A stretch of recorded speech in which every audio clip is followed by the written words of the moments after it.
chị với ôn ba nát mở thông thô mày chính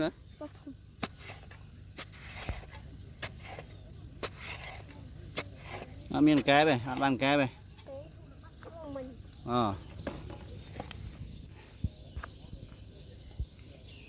nổ ra mà đấy nhận về kiếp á. Wow.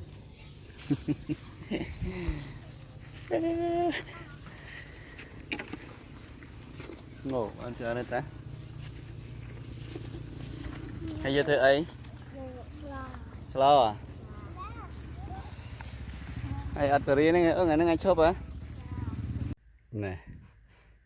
bàn coi bàn mặt thong này nè linh màu gọt lại tình đó cô cha lại đó cô mùi mà rồi lâu bàn coi mà lại gọt bàn coi thì ra vì con nàyประมาณ8 pon này con 4 pon 7 kg đây 1 kg